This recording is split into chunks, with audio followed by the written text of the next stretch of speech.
The Junior Ambassador Program is designed to teach middle school students the leadership skills needed to implement an environmental awareness program at their school. Students learn to positively influence their peers and families to adopt a sustainable lifestyle. The core areas of focus of the program are litter and storm water pollution prevention, and recycling and waste reduction. The newest school to join the Junior Ambassador Program is Glendale Adventist Academy, under the leadership of Ms. Carol Patton. Students hit the ground running by heading out to Scholl Canyon Landfill to get a primer on the importance of waste reduction and recycling. Let's join them on this important field trip.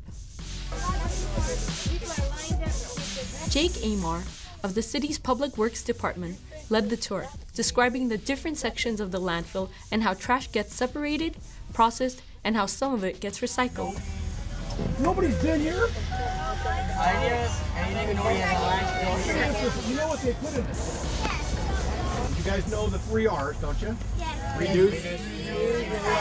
That's right. This is the stuff that isn't recycled. When something you can't reduce, reuse, and recycle, it's real hard to do it here. And once we get out where they're dumping the trash, you're going to see bulldozers, and you're going to see these things called scrapers. He takes that and they dump it on the ground, and then that tractor with the big blade on it, he pushes it in that pile. That big pile, that big grapple hook. Now that's kind of like those things at the bowling alley where you put a quarter in, you try to pick the little stuffed animal and you win it. That's a little bit bigger than those, okay? He loads that stuff into that machine. That's called a tub grinder. And it just grinds that stuff up into little teeny pieces. And you see where it's coming out the conveyor belt? See how that's how it grinds it up. Now, that's the stuff we use at the end of the day to cover the trash. Well, I was asked again to take a group of kids from a local school on a tour of the landfill. That's one of the better parts of my job because the general population does not have a clue at all as to really what goes on up at that landfill. And it's a pleasure for me to be able to go out at any age, from kindergarten kids up to senior citizens, and show them and explain to them the science, the money, the economic reasons of why it is so hard to run a landfill. Paper, cardboard, leaves, branches, grass, okay? These are what we call nature's plastics. You throw that in the ground, there's little bacteria. Students learned that every effort must be made beginning at home to keep metals from being buried in the landfill. If you look over here, you see all the tires. All the new tires have metal in them. Metal is a poison. Metal in the ground is poisonous because we recycle all the refrigerators, the water heaters, all that. We put them over there. It's not just like a big pile of trash. This place has got more regulations, or as many regulations as a hospital. And when people realize that, it makes them think a little bit more before throwing more debris into the trash can or just regular trash that can be recycled. So when all this gas is generating in the landfill, we don't want that going into the air. We send this gas over there and we make electricity out of it. And it's good to talk to the kids when they're this age because it makes sense to them. They're open for learning. And they're going to go home and make their mom and dad do it. If they throw something away, the kids are going to yell at them. There's nothing worse than having a kid yell at you all day. So I feel real good about this, especially with kids that are as well behaved as this group was.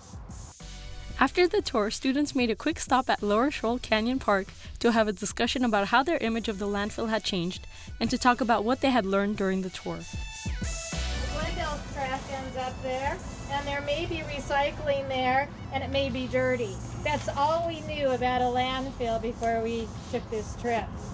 All we recycled there was the green waste, the tires, and what we call the white metal, which is the refrigerators, washers, dryers, things like that. What I learned from going on this field trip is they put eucalyptus over the landfill and all over the trash so it won't smell as bad. I learned that there's gases like inside the landfill, so they have like a big vacuum under it and it sucks it all out and sends it to a place where they make electricity. And my favorite part was seeing everyone like out working and how the eucalyptus goes in the machine and it processes and breaks it down. My favorite part was just learning about how we could be more green and help the environment, and all about the greenhouse gases. My favorite part of the field trip today was learning how we could help our environment and how we can recycle and reduce the use of our trash. I learned that the landfill uses recycles a lot of stuff like dryers, washers, and refrigerators, and also they recycle like green waste to like bury all the trash.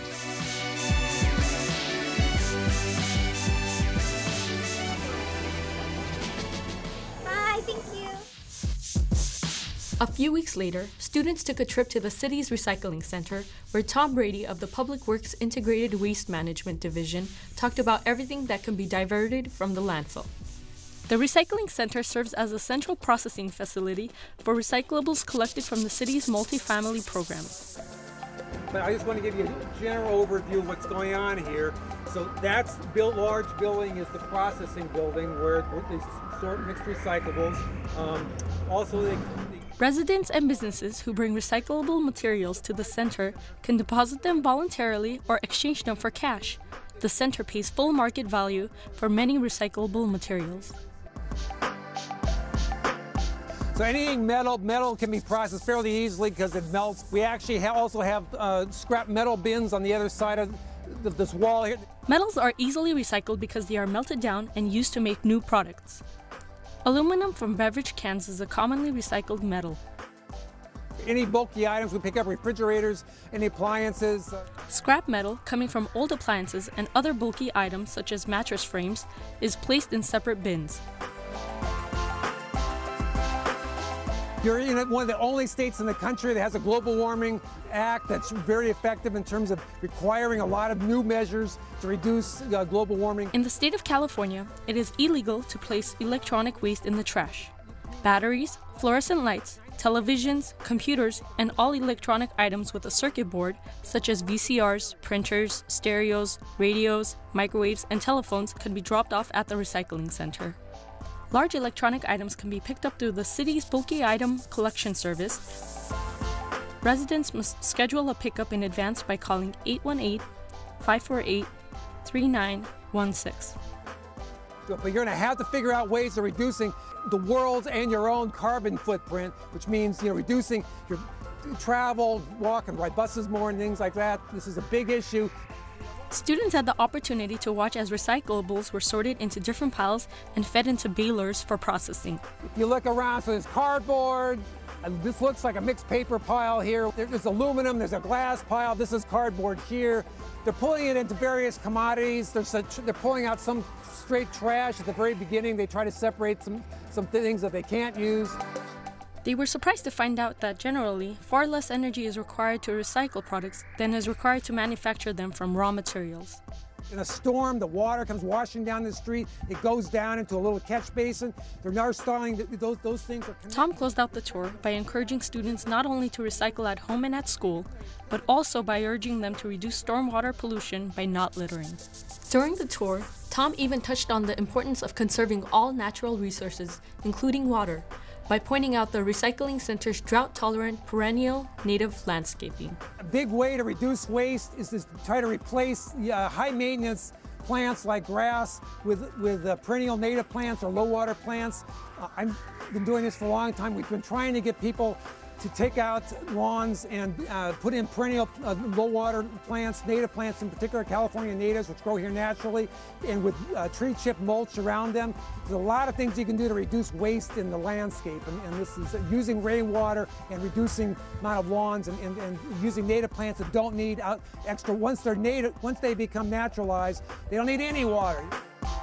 Now that the junior ambassadors at Glendale Adventist Academy have visited the landfill and the recycling center, they are well equipped to motivate their friends, peers, and relatives to reduce waste and preserve their natural resources.